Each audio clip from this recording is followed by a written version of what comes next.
Hello, everyone, and welcome back to the Science of Superpowers. I'm so glad that you're joining us again. We have with us today Ramiah Jackson. Hello, Ramiah Jackson. How are you?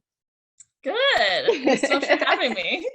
Today's episode is all around how the YWCA eradicates racism, and that's what Ramiah is here to share with us. And she works at the YWCA here in Phoenix, so we're going to be talking with her all about that. And this is part of our special series this month in honor of Black History Month. And the network is celebrating Black History Month in honor of priceless contributions to the betterment and welfare of us all. Let's shine brightly on the 2023 theme of resistance as we uplift the efforts of so many who endeavored against great odds to show us the light. May we walk side by side to heal the past so we can step forward together. We love you, love each other. That's our statement for the month, folks. So we're glad that you're joining us in celebration of all of the amazing, wonderful things that are happening in spaces around us that sometimes we're not even aware of, right? We're not even paying attention to. And so we'll talk about some of the fun things that go on over the YWCA and why we want to know about that in a moment. But first, Remind, we want to hear from you. What are your superpowers and how are you using them for good? Yeah, I think two of my superpowers is one of them is being joyful. And I just love bringing that to every room, every place I get to be. And then my second one is being intentional. I love Mm. people. And so just even remembering people's events or birthdays or just important milestones or their name. And how to pronounce their name correctly. Like that I think is huge. And so I think being intentional is one of I feel like my top superpower. Oh my goodness. Well, I absolutely agree. I would say that you have many, many superpowers and you're wonderful. Like we've so enjoyed our family getting to know you. We've done some volunteer activities over there at the Y. And so let's talk a little bit about some of the work you do there. And I love how the superpowers that you named really tie in beautifully to this sort of environment that one is cultivated at the Y here in Phoenix, but also the mission as a whole. Like, what is the point of all this? Like, I remember when I was in college, right? And I was going through intercultural communication, and I'm like, okay, so yeah, I'm totally clear. We totally want to eradicate racism. I'm on board with that. Then what happens? Right? Like psychologically, we separate based on differences. Like, how do we structure something where that doesn't happen, right? Where we don't separate based on something and then assign values and have privileges. Is there a way, right? That was sort of the quest that Right. I undertook starting way back in the day. Because on some level, as we know, to really truly step through a problem, we have to be able to envision ourselves on the other side of it. We live in a conceptualized reality. Like we have to be able to see it and to believe it, right? And so tell us a little bit about the mission, right? The YWCA mission of empowering women and eradicating racism. And just for you, why? I mean, there's you could work anywhere, right? What was it about the YWCA that drew you in and how do you connect into that mission? Yeah. So at the YWCA, our mission is to eliminate racism and empower women. And how I connect into that is being a Black woman, really. And it's something that I've been obviously passionate about my whole life is being a Black woman, but just really being able to, one, create spaces and places where people can show up authentically as themselves. And that as I have the role as overseeing volunteers, I want to create that for our volunteers as well and creating Mhm. those spaces where they can come and be themselves. And so I feel like I get to be a part of that at the YWCA. And then I get to help orchestrate that for others, right? Who, in the different works and the aspects that we do in the programs, and just being able to even find volunteers who connect into that, but also being able to help change that environment, right? Of the Mhm. world of just representation really does matter. And being able to connect with people on that level I is really love that. important to me. Beautiful. I love that you mentioned that representation matters, particularly in co-creative environments, right? And I think that that's where we should start getting really specific in our languaging, right? Because we can argue representation doesn't matter. Clearly, it doesn't because we've gotten along this far, right? We've survived this long. If you don't want to acknowledge it, you don't have to, but it does create all kinds of ripple effects, right? If you're okay with those unintended or intended consequences, then you don't have to, right? It doesn't matter. However, many of us aren't okay with that anymore. We're saying Right. we're not okay with this. Like, we would simply rather not participate any longer and participate in that way, right? Like we were talking, I'm gonna take my toys and go home. Like, I don't want to play in your little playground. Like, it sucks. Like, no thanks. It's not fun. I'm not doing it any longer. And I think we can all appreciate feeling that way from time to Yeah. time, right? And so the big question again comes into it, like, okay, representation matters a whole lot in co-creative environments, right? Based on what where our desired outcomes on. And many of us are wondering, how do we get to share this beautiful planet and Right. cohabitate together in a way that doesn't feel so soul sucking, right? And terrifying. Like, can we do that? Maybe, right? So I'm being flippant, but we're going to run to a break. But I want to tease a little bit. When we come back, we're going to talk about representation, right? And how to do that, how to do that in a way that's not icky, right? That's not kind of smarmy. And we have all kinds of words we don't even need to bring up about all kinds of ways that we've tried to make this happen.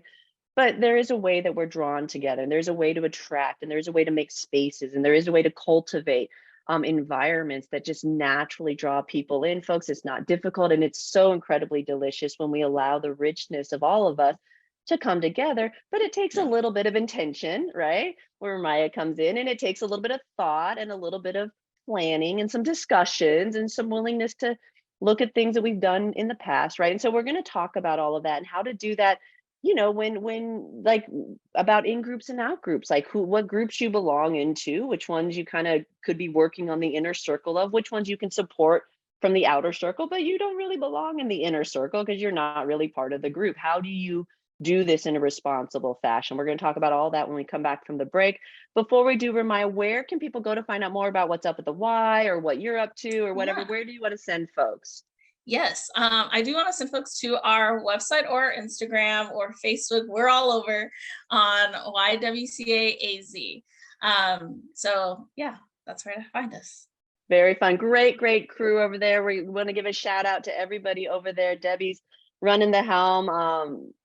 If you haven't had a chance to connect in with that fine individual and the big vision shining over at the YWCA here in the Metro Valley, take a chance to go over there. Ramiah, thank you for being here with us. We're talking all about how Ramiah Jackson shares how the YWCA eradicates racism, all part of our Black History Month special. If you haven't had a chance to get over to superpowerexperts.com and get signed up for our next experience, you can do that while we take a little break here. This is how you get to have that experience of your own internal space, right? That calm, that place where we get to go to, where our creative element is alive and well. That's just ours, right? That is the core of our superpowers, right? We have to know that first, folks. So go have that experience. It's our gift to yours. It's a free event. We encourage you to join us. We will be right back after the break, hearing more about how Ramiah Jackson shares how the YWCA eradicates racism. Stay tuned. We'll be right back. Awesome. We're back, and we're talking all about how the YWCA eradicates racism. Ramiah Jackson is here to share. And before the break, I alluded to this concept of allyship, right? And support, and how do we work in spaces that aren't really our spaces, but we really, really, really want to help. But we've seen examples of really, really, really wanting to help do really, really, really bad harm. And so we want to make sure that we're sort of participating in a responsible way. And I'll give a great example of this. I had a really amazing opportunity in college.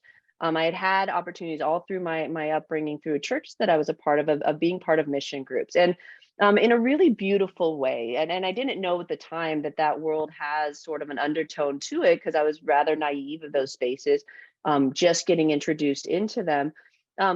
But because of the responsibility of the leadership in charge of our programs, they made sure to cultivate relationships with binational teams.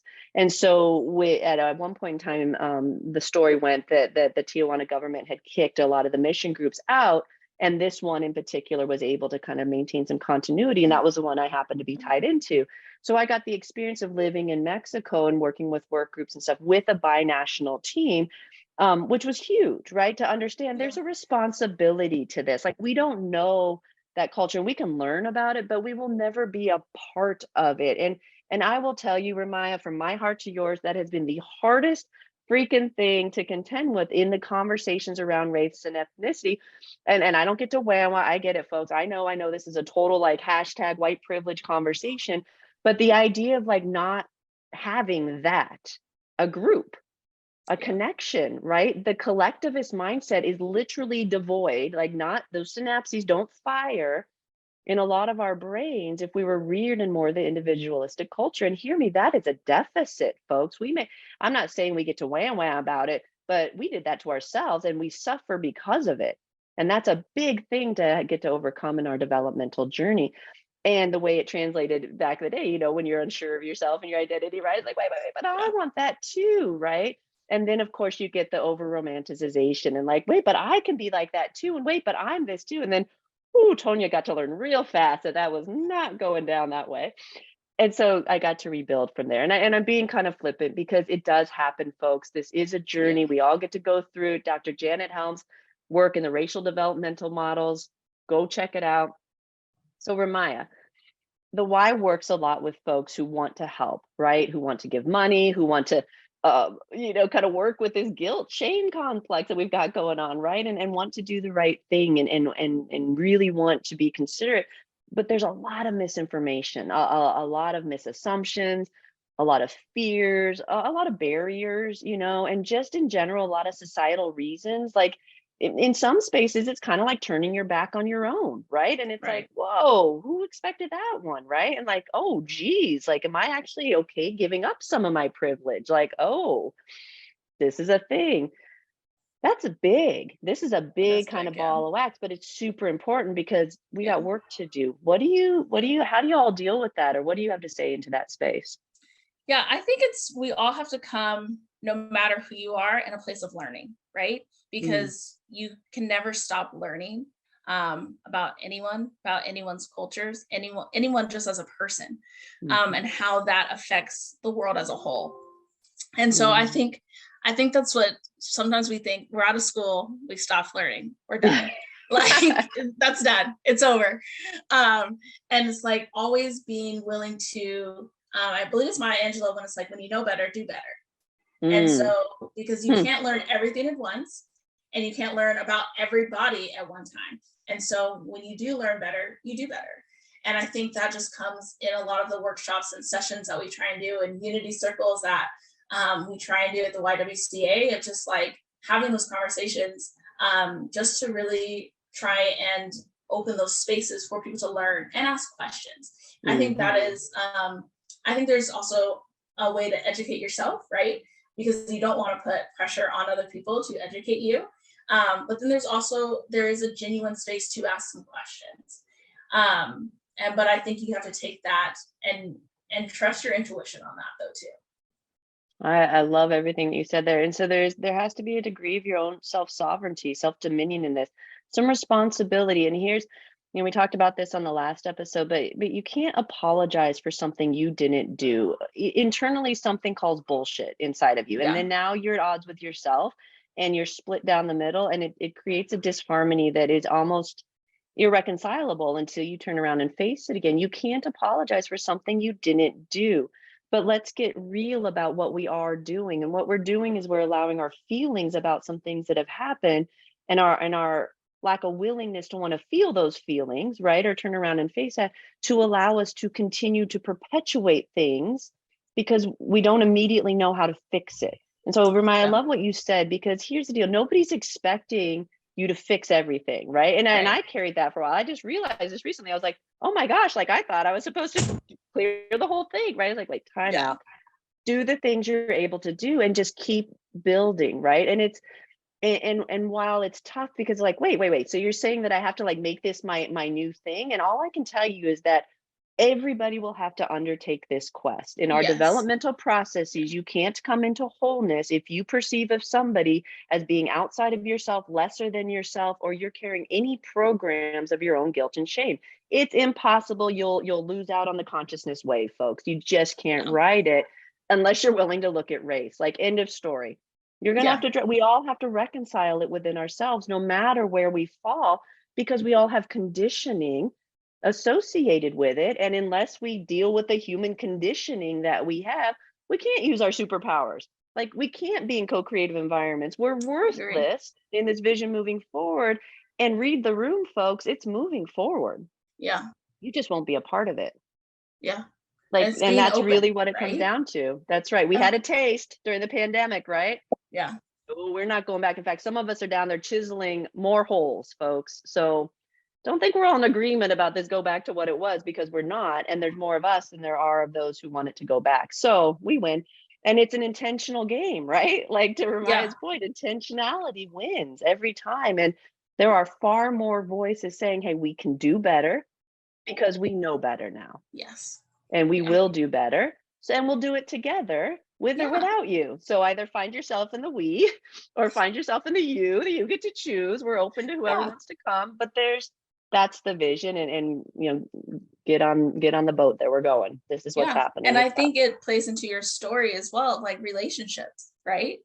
And just building those relationships, because your mission team was able to continue to go in there based on those relationships. And I think we forget how important relationships really are.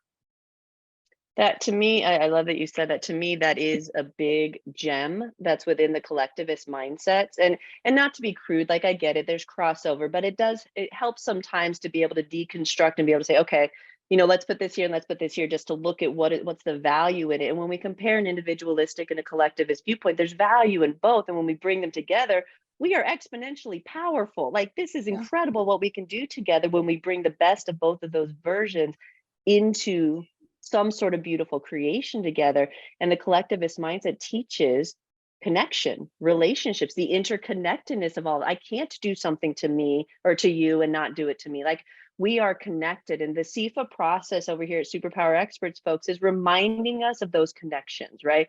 If you join in the experience, or you come into the core classes, you're going to learn how, through our roots, our energetic roots, we are connected. And once you remember how that feels, you can't forget it, right? And you naturally drawn back to it, and you will guide yourself through these processes in ease and grace of your own development if you don't resist that. But connecting in with others and developing relationships is the first step to doing that, right? And it's not going to happen overnight. None of this happened overnight, so be patient. Yeah.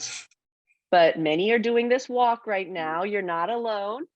Look for resources. The YWCA here in Phoenix is great. Anywhere where you are, find a YWCA or tap into the YWCA AZ, right? Yep.